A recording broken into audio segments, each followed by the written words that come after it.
Ka'al Kadosh V'Nichvad, nous abordons avec cette nouvelle série de Shiurim de Torah d'Israël l'enseignement du Rav Kook, Alav Shalom, du Rav Tzvi Yehuda Cohen Kook, le fils du Rabbi Abraham Yitzhak Cohen Kook, sur les parashiot à Shavua. Et nous essaierons de prendre la quintessence de l'un de ces enseignements précieux de semaine en semaine. Pour ce qui concerne la paracha de Shofetim, il est bon de commencer par une telle paracha, vu que toute l'actualité ancienne, mais l'actualité la plus actuelle du peuple juif en terre d'Israël, tourne autour de la notion de Shofet, de juge. Quel est donc ce juge idéal auquel il est fait référence dans la paracha? Shofetim beshoterim titen lecha bechol she'arecha. Tu te donneras des shofetim, des juges, des shoterim, des fonctionnaires, de forces de sécurité, de police, dans toutes tes villes. C'est une mitzvah min Torah. C'est une mitzvah qui est klalite. Le Rav Kook fait remarquer d'emblée que, vous savez qu'un des klalim les plus importants auxquels il se réfère, c'est que toute la Torah, depuis Bereshit jusqu'à Vezot HaBelacha, elle est divisible en couples de parachiotes.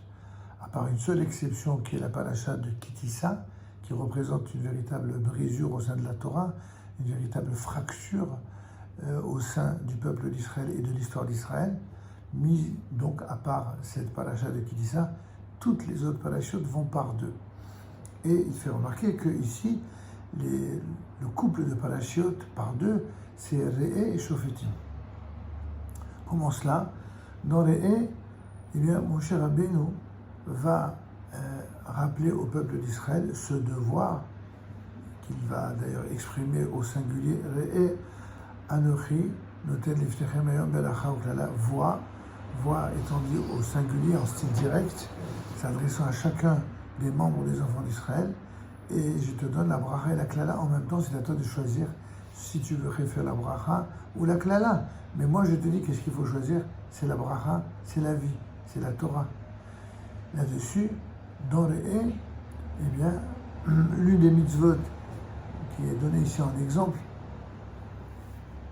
c'est celle des mitzvot liées à Beit HaYehudi, la kashrut. Alors que dans Parashat Shemini, on a déjà fait référence aux lois sur la kashrut, eh bien, il y a un rappel qui est fait au plan individuel ici, dans Parashat Re'e. Ça veut dire que la kashrut n'était pas qu'une réalité qui était bonne pour lorsque vous viviez en exil, mais lorsque vous rentrez en terre d'Israël, il y a nécessité pour chaque individu du clan d'Israël de réapprendre l'impérieuse nécessité d'une kashrut qui soit sérieuse, qui soit conforme aux règles de la Torah. Ça, c'est dans Parashat Re'e. Par contre, dans la deuxième paracha du couple, la paracha de Shofetim, ici, la quasi-totalité des mitzvot sont des mitzvot non plus individuelles, mais vraiment collectives. Ce sont, pour reprendre les termes du Rav Kook, des mitzvot klal yisraeliyot, et où il est fait notamment référence aux quatre fondements, aux quatre piliers de toute vie nationale du peuple juif sur la terre d'Israël. Et quels sont ces quatre piliers?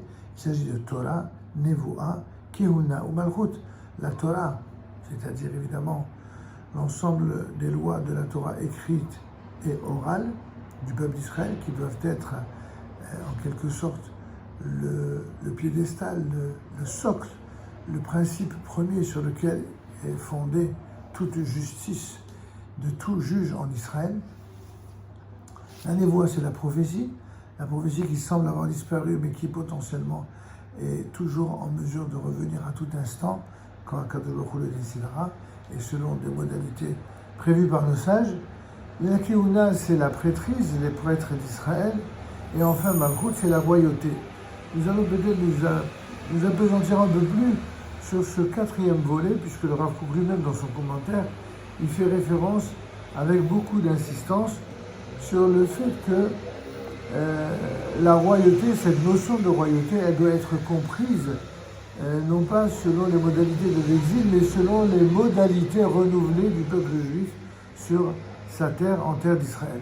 En effet, ce que le Rav appelle la mamlartiyut, à savoir cette capacité à avoir politiquement une monarchie. L'idéal de la Torah, la finalité à laquelle on aspire, c'est une monarchie, évidemment pas dans le sens des monarchies des nations qui sont souvent représentées par des têtes dirigeantes plus que pensantes et qui usent de leur force et de leur pouvoir de vie ou de mort sur tous les citoyens, sur tous les sujets du roi, pour agir de manière inique. Le roi d'Israël, au contraire, c'est un roi qui va ressembler à ce à quoi ressemblera le Mashiach, le Melech HaMashiach, le roi Messie. C'est un roi, et oui, Messie, le roi Mashiach, c'est un roi qui sera un modèle d'intégrité et de droiture, tant dans le domaine de la justice que dans le domaine de son exemplarité personnelle à respecter les mitzvot de la Torah. Et c'est pourquoi il est dit dans la paracha, souvenez-vous, Som tasim alech hamelech bikerer ahecha tasim melech. Il est dit effectivement dans la paracha de Shofetim, au pasuk Yud Dalet du chapitre 17, Ki tavo el haaretz asher Adonai Elohecha noten lach, v'irishta v'yashavta ba, ve'amarta, asima alay melech kechol hagoyim asher sivotay, Som tasim alecha melech asher yibchar Adonai Elohecha bo, mikerev achecha tasim alecha melech, lo tuchal latet alecha ish nochri asher lo achecha hu. On va s'arrêter sur ces deux versets. Il y a largement de quoi développer ici. Donc, qu'est-ce que dit ici la Torah? Lorsque tu entreras, lorsque tu arriveras dans le pays que Hachem, ton Dieu, te donne, que tu en prendras possession et que tu t'y installeras, tu diras, je veux mettre un roi au-dessus de moi, comme tous les peuples qui sont autour de moi. Kirol Hagoyim. Tu mettras assurément au-dessus de toi un roi que Hachem, ton Dieu, choisira. Et c'est de parmi tes frères que tu mettras un roi au-dessus de toi. Tu ne pourras pas mettre au-dessus de toi un homme étranger qui ne soit pas ton frère. Il y a ici évidemment des fondements absolument essentiels qui sont rappelés par nos sages. Alors comment cela? Tout d'abord, vous savez qu'après s'être installé dans le pays, eh bien le peuple d'Israël devra accomplir 3 commandements. C'est ainsi que nos sages nous le rappellent. Premièrement, se donner un roi. C'est une mitzvah, oui, Som tasim alech hamelech. C'est une mitzvah d'avoir un roi. Deuxièmement, faire disparaître la descendance de Amalek, c'est-à-dire l'ennemi juré d'Israël qui a promis ça en extinction, tout représentant de Amalek, c'est-à-dire toute personne, groupe de personnes ou peuple prétendu, dont la seule vocation c'est de prendre la place d'Israël et de l'exterminer, eh bien, le roi d'Israël, son rôle premier, c'est bel et bien de veiller à faire disparaître la descendance d'un tel peuple. Enfin, troisième règle, construire le temple. Tout ceci, c'est pas de la politique, c'est l'enseignement talmudique de Masechet Sanhedrin à la page 20b. Vous pouvez évidemment vous y référer. En fin de compte, pour la Torah, il n'est pas seulement permis de choisir un roi, ce qui a déjà fait l'objet de bien des contestations parmi des personnes qui ont vu la Torah de manière partielle. En vérité, c'est une obligation, c'est une mitzvah min Torah. Comme le dit dans le Drashot Haran, c'est une mitzvah min Torah. C'est une mitzvah min Torah, mais d'avoir un roi. Comment? Ce que nos Chachamim font remarquer, mon père le disait souvent, comment que c'est lui qui a marqué Kechol HaGoyim, comme tous les Goyim, comme toutes les nations. Mais c'est un problème. Est-ce que on doit avoir un roi qui ressemble aux autres nations, ou alors on doit faire comme les nations d'avoir un roi? Alors il faut faire très très attention à cette nuance essentielle. Il y a 2 choses dans cette mitzvah. La mitzvah d'avoir un roi comme les nations, dans le sens être capable, comme les nations, d'avoir quelqu'un qui soit à sa tête. Halvaï, que des Juifs soient capables d'avoir à leur tête un chef qu'ils respectent et dont ils écoutent l'autorité. Parce que, à force d'avoir vécu si longtemps dans l'exil, beaucoup, malheureusement, parmi nos propres responsables, en sont totalement incapables. C'est pour ça que vient le Ran et nous rappeler que oui, c'est une mitzvah. Et à ceux qui se posent la question, mais comment Kirol Goïm, mais partout dans la Torah il est marqué Allot Arasu Kemasem, tu ne feras pas comme les Goïm. Et tout d'un coup, on fera Kirol Goïm. C'est pour ça qu'il faut nuancer la compréhension avec beaucoup de finesse. La partie de la mitzvah qui consiste à dire avoir à sa tête un chef, eh bien ça, on peut l'apprendre même des Goïm, en tout cas des Goïm qui sont respectables et qui se dotent d'institutions capables d'avoir à leur tête un roi. Remarquez entre parenthèses que plus on avance et plus ça devient difficile, même chez les Goïm, même chez les nations, d'avoir quelqu'un qui soit à sa tête et qui ne fasse pas l'objet, n'est-ce pas, de controverses infinies. Mais ça, c'est un autre sujet qu'on ne va pas développer ce soir. Mais le fait d'avoir à sa tête un roi qui rend les Goïm, c'est une mitzvah, et elle va que les Juifs en soient capables, que le peuple d'Israël sur sa terre soit capable de ne pas être un peuple d'anarchistes, mais au contraire un peuple qui légitime la position d'un roi au-dessus de sa tête. Cette partie-là, c'est une mitzvah. Mais non, la compréhension qui serait erronée, selon laquelle il faut faire Keron Hagoïm, c'est-à-dire essayer de ressembler aux autres peuples qui sont idolâtres, ça hasbe halila. Il faut placer au-dessus de nous un roi, certes, mais non seulement qu'il soit Mikelevachera parmi tes frères, et qu'il soit un modèle, un exemple de respect, d'amour et de fidélité à son Dieu, à son peuple et à sa terre. Vous comprenez donc, d'une même mitzvah, Beracha ou Klala, là aussi, il peut y avoir la bracha si on est capable d'avoir à sa tête un roi comme les nations, mais ça peut être une Klala si on veut ressembler aux nations, Hazve Halila. Et c'est l'un des nombreux conflits qui, malheureusement, agite un peu une partie, en tout cas, de la population israélienne d'aujourd'hui. Alors, de ce point de vue-là, la paracha est très éclairante. Pour revenir à ce que disent nos sages, vous allez le voir dans également la Haftarah. Vous savez que dans Shemuel, dans le prophète Shemuel Aleph, eh bien, il est fait référence précisément à cette demande que le peuple va faire auprès du prophète Shemuel Hanavi en disant voilà, on veut avoir un roi comme les autres nations. Et la Torah l'a permis, elle l'a dit. Alors,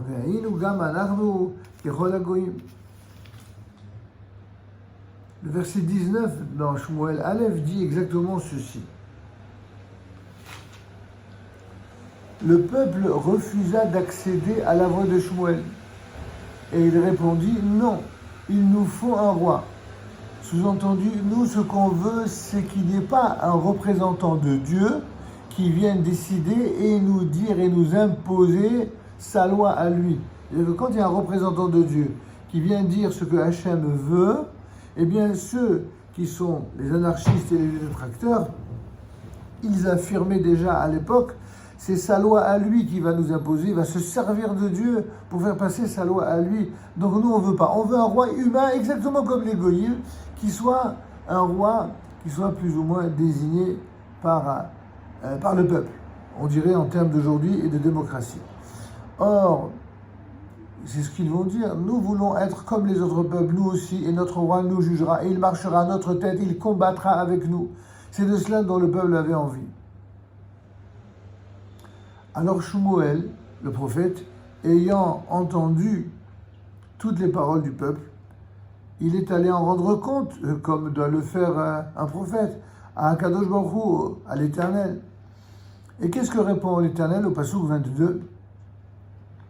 L'Éternel dit à Shemuel de faire à leur demande, fais suite à leur demande, fais leur plaisir et donne-leur un roi. Seulement, il ajoute, et Shemuel dit aux délégués d'Israël que chacun de vous s'en retourne dans sa ville. On ne dit pas à cet instant-là de quel type de roi il s'agit. Ils veulent un roi, très bien. C'est le roi que moi, à Kadosh Baruch Hu, je vais décider et que je vais en quelque sorte promouvoir cette royauté aux conditions que moi, Kadosh Baruch Hu, je décide. Et on verra justement dans cette partie de Shemuel que le premier roi qui sera donc choisi, ce sera le premier roi d'Israël, Shaoul, qui contrairement à David et son successeur, eh bien, ne sera pas un roi idéal. Bien qu'il ait été tzaddik pendant un certain temps, il a commis une très très grave erreur, celle de ne pas respecter la parole divine qui avait été mandatée par Shmuel HaNavi. Et lorsque quelqu'un, aussi grand soit-il, aussi royal soit-il, se sert de la royauté, se sert du pouvoir pour agir contre la volonté d'Hachem, eh bien il perd tout. Et c'est ce qui s'est passé. Malgré les mérites réels qui étaient chez Shaoul, finalement il va être destitué, et c'est David qui sera non seulement le premier véritablement grand roi d'Israël, qui soit pas Kirolagoï, mais qui soit vraiment conforme à la volonté d'Hachem. Le roi d'Israël, David Améler, c'est de lui duquel descendront toutes les dynasties authentiques de royauté d'Israël, dont le fameux Mashiach ben David, le Mashiach ben David.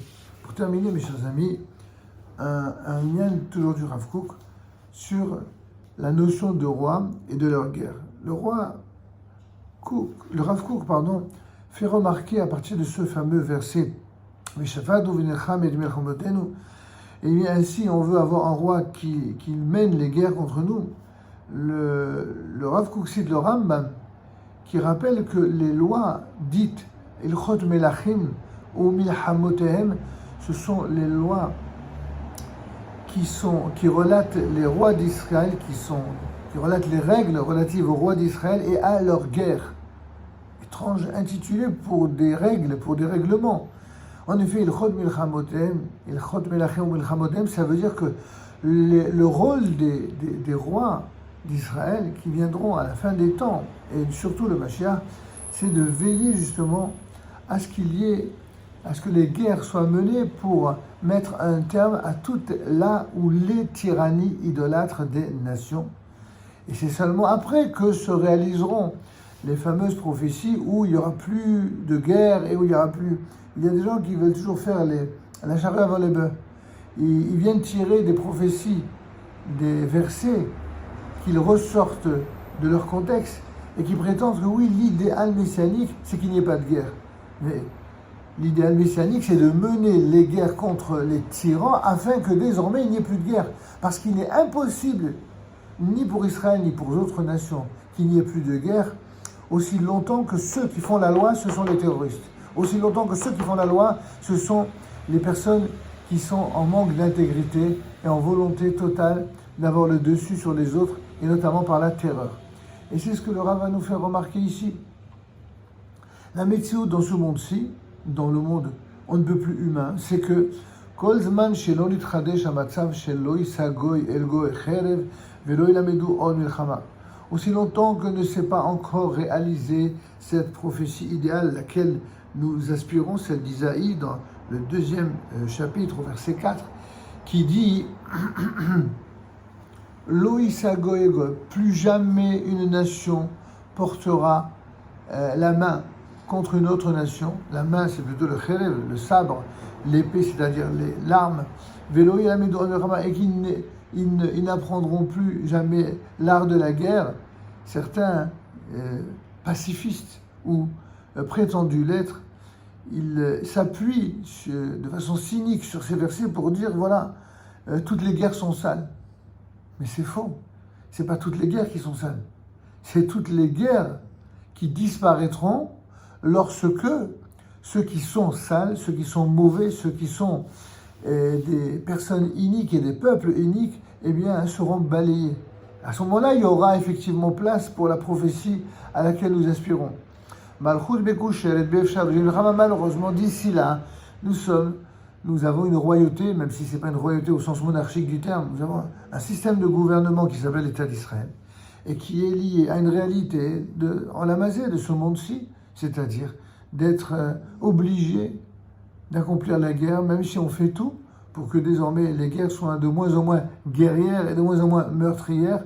Il n'en reste pas moins vrai que ça reste une mitzvah d'accomplir les guerres pour protéger ses citoyens.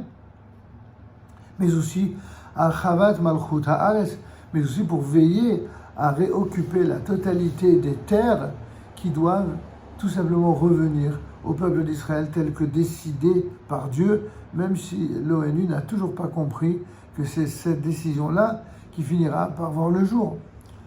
Un jour, on raconte, c'est un propos raconté par le Chafetz Chaim, ou plus précisément, c'est le Rav Kook Alav Shalom, dans son livre intitulé L'Intivot Israël, dans le deuxième Pérek, au Hamoud Vav, où là-bas, il cite un enseignement remarquable d'un grand Talmid Chacham qui était élève auprès du Chafetz Chaim et qui a relaté une anecdote prodigieuse sur laquelle nous allons terminer. En effet, atteste le Rav Kook, comme chacun le sait, le Chafetz Chaim, le Rabbi Israël Meir Lev Cohen de Radin, était un Gaon Nifla, un géant prodigieux, un tzaddik Nifla. C'était un homme d'une piété prodigieuse, mais également Kadosh Nifla, un saint, un véritable saint prodigieux, ou Pekeah Nifla, mais il était aussi, ce qui va souvent de pair avec les qualificatifs précédents, un homme d'une perspicacité, d'une intelligence profonde. Un grand Talmid Chacham nous a raconté, témoigne le Rav Kook,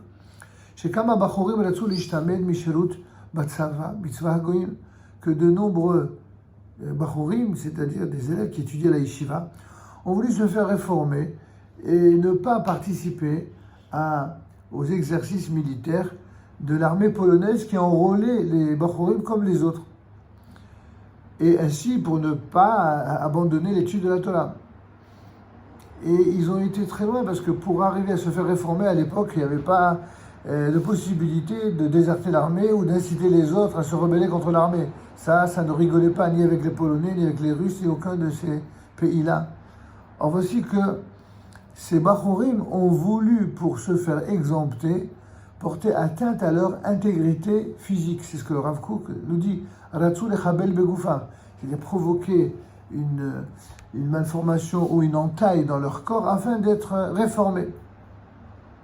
Ou l'ipatzel ayedeze misherut betzava polani, et donc par là même se rendre en quelque sorte dispensé de l'armée. Mais le Chafetz Chaim s'est opposé à cette attitude en disant ceci: En adam rashai lahabol be'atzmo. Un juif n'a pas le droit de provoquer sur sa personne la moindre lésion corporelle. C'est interdit, c'est strictement interdit. Et a fortiori pour des raisons pareilles. En l'occurrence, Agouf et Noshelcha, disait le Chafetz Chaim, ton corps ne t'appartient pas. Vela malishtame, pourquoi renoncer et pourquoi te faire réformer? Tit amen, poursuit le Rav. Le Chafetz Chaim, Tit amen batsava. Au contraire, entraîne-toi à l'intérieur de cette armée avec une kavana précise. A Mashiach yavo od me'at. Sache que bientôt le Mashiach va venir. N'oubliez pas que le Chafetz Chaim a écrit énormément de livres, mais l'un de ses derniers livres, c'est un livre relatif à la fin des temps et à la venue du Mashiach. Eh bien, quand il a appris que les Juifs revenaient sur la terre, il avait dit cette phrase devenue célèbre dont est témoigné son fils, Ukvarba, le Mashiach est en train de venir, il est à nos portes. Et voici que poursuit le Rav Chafetz Chaim, Mashiach yavo od me'at, le Mashiach va venir bientôt. Tihye Medina, et là on va avoir le mérite d'avoir un État juif, Medina Yehudit, ou Sheyesh Medina Tzadir Tzava. Lorsqu'il y a un État, il faut une armée. Alors, depuis Napoléon, vous avez qu'à vous préparer à cela.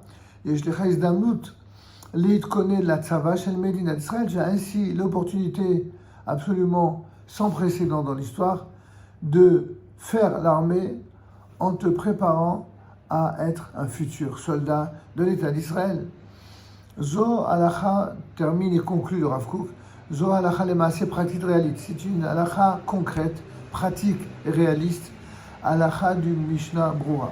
Et pour apporter la preuve de cette affirmation, le Rav Kook Alav Shalom fait référence donc à ce fameux L'Intivot d'Israël, avec précision des mots qui ont été exprimés. Sachlanu Harav Rabbi Yaakov Sorkin. Tout ce que nous venons de rapporter au nom du Rav Kook, lui-même le rapportait au nom du Rav Sorkin, qui était Mechashuvei Talmida B'Yeshivato Batora Beit Shammai. C'était l'un des élèves les plus importants, les plus grands dans la Torah et dans les Yirat Shammai. Et Klapit Vatluto Shel Bachur Al Dvar Eichreach Litgayes, et à propos d'un élève qui était perplexe quant au devoir de s'enrôler dans l'armée polonaise, c'est ainsi que le Rav Chafetz Chaim Zatzal a dit mot pour mot, Halo henna od me'ad ba'Mashiach. Très bientôt le Mashiach va venir. Vetiye Medina Yehudit, il y aura une armée juive. Ve'yeh lanu mishtara Yehudit ve'tzara Yehudit. Nous aurons une police juive et une armée juive. Ve'yeh tzorech lada'ad lachzik neshek. Et il y aura nécessité d'être compétent et de savoir prendre une arme et de combattre les ennemis. Tu crois que ce sera le moment, à ce moment-là, d'apprendre tout d'un coup, d'apprendre à la dernière seconde, comme si cela pouvait se faire en un instant. Et tu as maintenant une opportunité absolument sans précédent. En tout cas, on voit à quel point que le Chafetz Chaim, de par le témoignage vibrant du Rav Roskin ici, eh bien, on voit que qu'est-ce qu'aurait dit le Chafetz Chaim à propos de ceux qui hésitent encore à s'entraîner pour être tout simplement au service d'un État juif et pour protéger l'ensemble des citoyens, au demeurant des citoyens juifs bien sûr, mais même des autres citoyens, avoir une armée juive, accomplir cette mitzvah de faire l'armée pour accomplir la mitzvah de sauver la vie de ceux qui sont dans cet état, c'est non seulement une grande mitzvah, c'est une mitzvah que tous les Gdolei Israël ont toujours saluée, et que Baruch Hashem, même si pour des raisons politiques il y a eu un certain nombre de réticences plus ou moins justifiées, il y a toujours eu également des grands Talmidei Chachamim comme le Rav Kook qui ont su convaincre à l'époque les dirigeants et de l'armée et de l'État pour concevoir la compatibilité entre une fidélité totale à l'étude de la Torah, mais aussi une fidélité totale à la mitzvah consistant à protéger le peuple d'Israël sur cette terre. Au contraire, lorsque ceux qui protègent les citoyens sont des gens qui sont imprégnés de la crainte de Dieu, de l'amour de leur peuple et de la Torah, eh bien très souvent, ce sont ceux qui donnent et offrent le meilleur service que l'on puisse rendre à la nation, constituant ainsi le fleuron même de l'armée. Et une chose qui est sûre, ça n'est pas de ceux-là qu'il y aura une moindre incitation à la révolte ou à la remise en question de servir sous les drapeaux ou d'être vigilant pour la protection de son peuple et encore plus d'être loyal et fidèle à la nation que Kadosh Baruch Hu nous donne à tous le mérite d'avoir de plus en plus au sein de l'État d'Israël une jeunesse qui se remplissent de lumière de la Torah, se remplissent également de courage et de capacité à servir dans l'État d'Israël pour protéger l'ensemble de ses citoyens. Amen, Kinyi Lasson, Shabbat, Shalom, Umevorach.